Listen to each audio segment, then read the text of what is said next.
Et quand on pense en fait à toutes les années qui se sont écoulées jusqu'à la période à laquelle nous nous trouvons maintenant, pense, de manière commune, les années ont 12 mois, chaque mois un certain nombre de jours, de semaines, et quand on y pense, nous avons vécu un certain nombre d'années, de semaines, de mois, d'heures, mais quand on y pense maintenant, ça n'a pas l'air très long. On n'a pas le sentiment qu'on a vécu longtemps.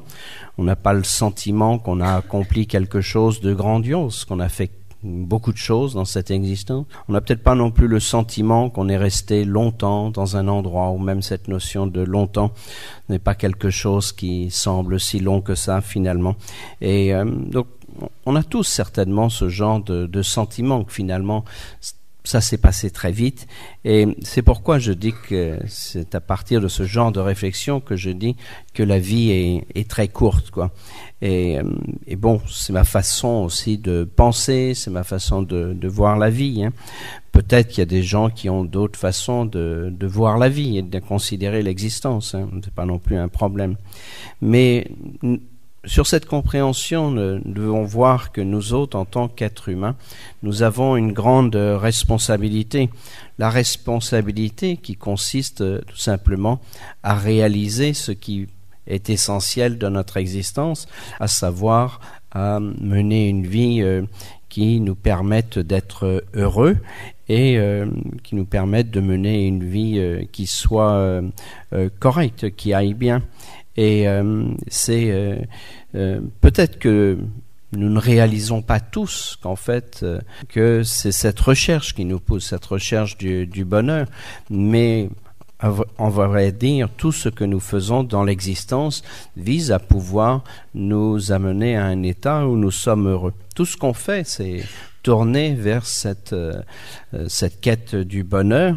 Sinon, quel sens aurait de faire du business ou d'aller travailler, de faire des tas d'autres choses? On fait tout ça pour l'obtention d'un certain bonheur, quoi.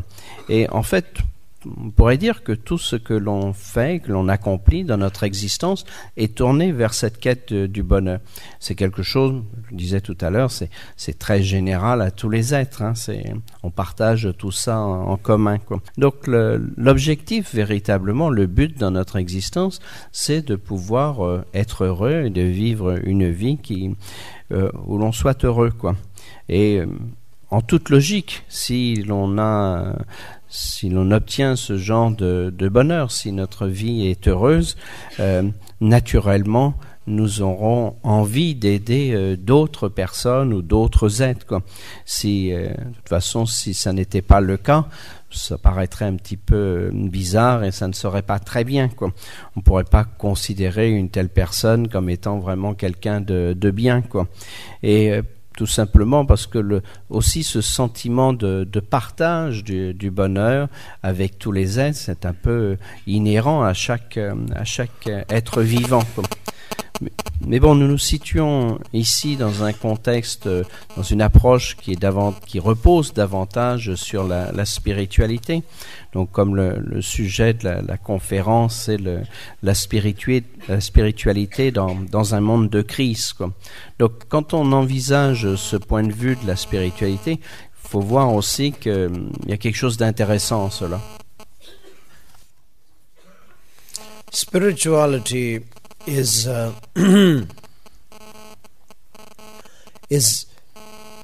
the heart of the religion, and not only being a heart of a religion, but it is the heart of a humanity. It is the heart of life. It is the heart of living beings. If there is no spirituality, I can even say that there is no life, I would say. This is exactly what's happening these days. Many people feel that they don't have life. They can't see any points living in this world. They don't see any points. It is just merely because they do not appreciate their spirituality. They somehow lose the spirituality. They don't have the sense of understanding of spirituality. Spirituality is there in their life, actually, primordially, I would say. It is something like a nature of our life. But we do not appreciate, we do not really comprehend. So that time is a really crucial time for us, in the sense that we do not feel that there is no point. That we do not really feel that there is a point of this life. There is, hardly, you feel that there is hardly any point to live in this life. So it's very depressing. So this is exactly what's happening. So I wouldn't only say that, spirituality is the heart or the essence of the religion. Of course, it is the essence of the religion, but it is very much the essence of our life as well.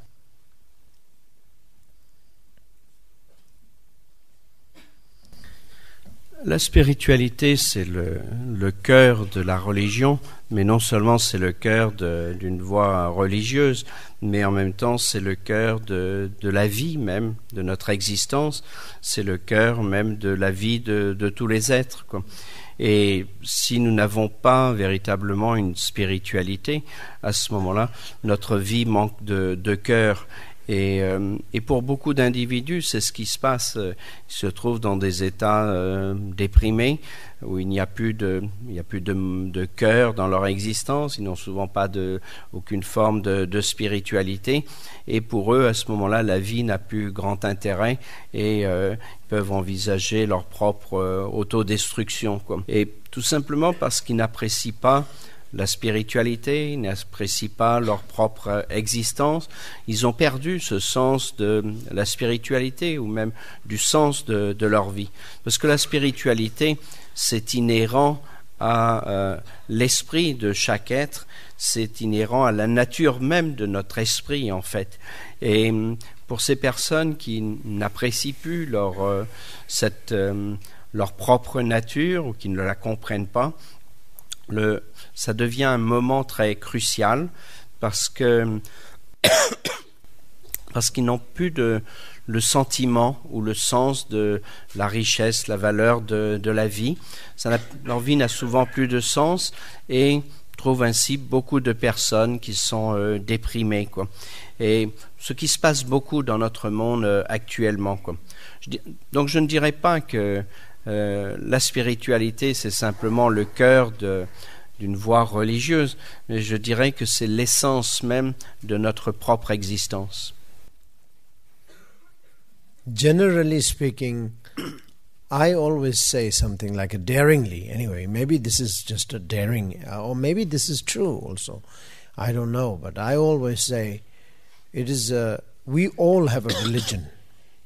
It's not so-called religion, but it's just a religion. We all have a religion, We all have a different religion.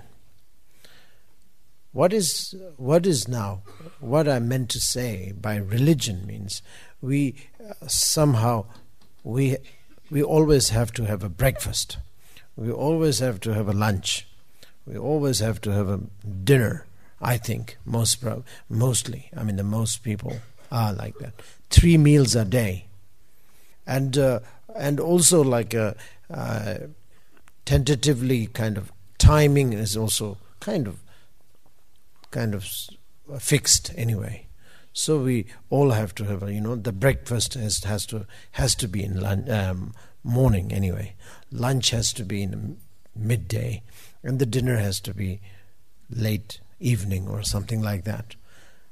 What does it say? What does it say now? You just think this is a religion actually.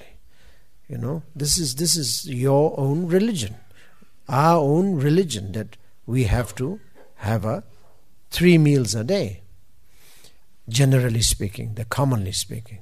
But then there is a few people who say, no, I'm going to take only 2 meals.